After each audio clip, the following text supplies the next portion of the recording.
विरासत को मिल रहे सम्मान और वैश्विक स्तर पर भारत को मिल रही नई पहचान को देखा। नया भारत जिसमें समग्र विकास की अवधारणा चरितार्थ को होती हुई दिखाई दे रही है, तो साथ साथ भारत की गौरवशाली आस्था और विरासत को भी एक नई पहचान मिली है। हम में से हर व्यक्ति जानता है योग भारत की अति प्राचीन विधा रही है, लेकिन पहली बार योग वैश्विक मान्यता प्राप्त हुई। जब 21 जून की तिथि संयुक्त राष्ट्र संघ के द्वारा विश्व योग दिवस के रूप में मान्यता देकर के आदरणीय प्रधानमंत्री जी के प्रस्ताव को वैश्विक मान्यता दी और वर्तमान में 180 देश भारत की ऋषि परंपरा की इस प्रसाद के साथ, इस उपहार के साथ जुड़ करके भारत के प्रति कृतज्ञता ज्ञापित करते हैं।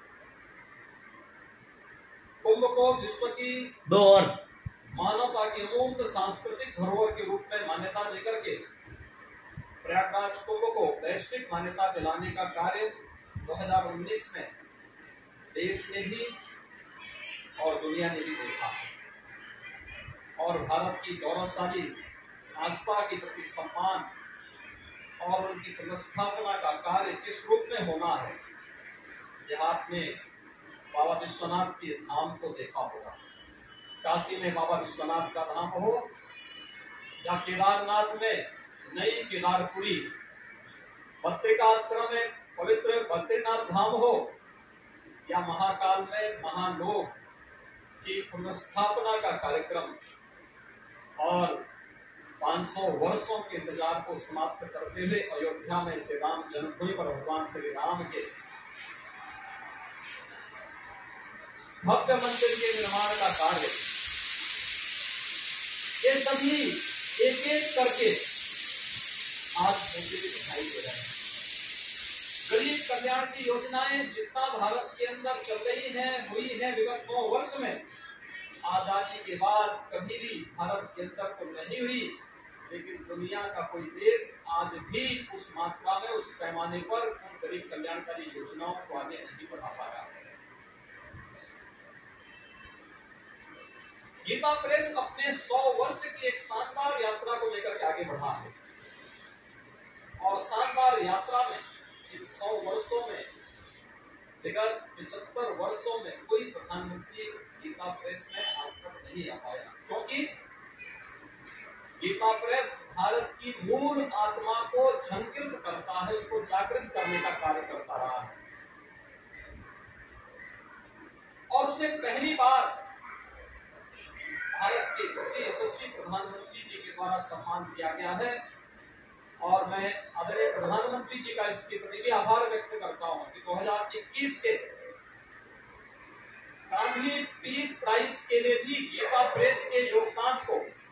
सम्मानित करने का कार्य आपकी अध्यक्षता में गठित जूरी ने किया। यह न केवल गीता प्रेस का बल्कि भारत की उस हर धरोहर का सम्मान है जो हमारी पहचान है और जो भारत को एक नई पहचान के साथ आगे बढ़ाने का कार्य करता है। आज भाइयों बहनों, हम सब जानते हैं 1923 में इस गोरखपुर में सरदेव सेठ जी, श्री जयदयाल गोयनका जी ने एक किराए के भवन में अपने कुछ सहयोगियों के साथ एक प्रेस की स्थापना की। कुछ छापाखाने को भी आदरणीय प्रधानमंत्री जी ने अवलोकन किया और गीता प्रेस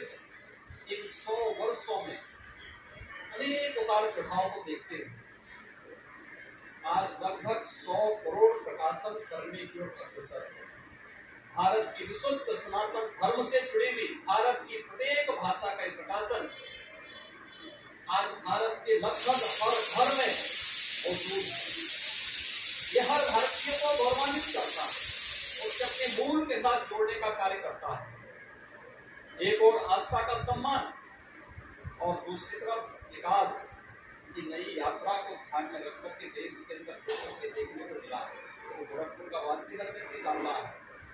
वर्षों से बंद गोरखपुर का खाद कारखाना आज अपनी 110% क्षमता से कार्य करता है। गोरखपुर में एम्स कोई कल्पना भी नहीं करता था, लेकिन वह भी आज साकार हुआ है और भव्य रूप से गोरखपुर का एम्स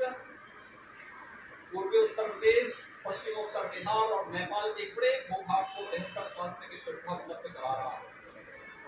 गोरखपुर में और पूर्वी उत्तर प्रदेश में इंसेफ्लाइटिस जैसी बीमारियों के समाधान के लिए आईसीएमआर के रिसर्च सेंटर की स्थापना का कार्य इसी गोरखपुर में हुआ है। और यही गोरखपुर है, रामगढ़ ताल जो गोरखपुर की अपराधिक गतिविधियों करता था,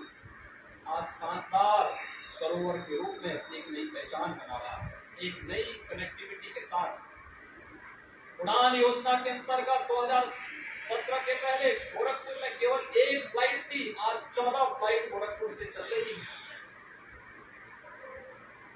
और नए भारत की नई ट्रेन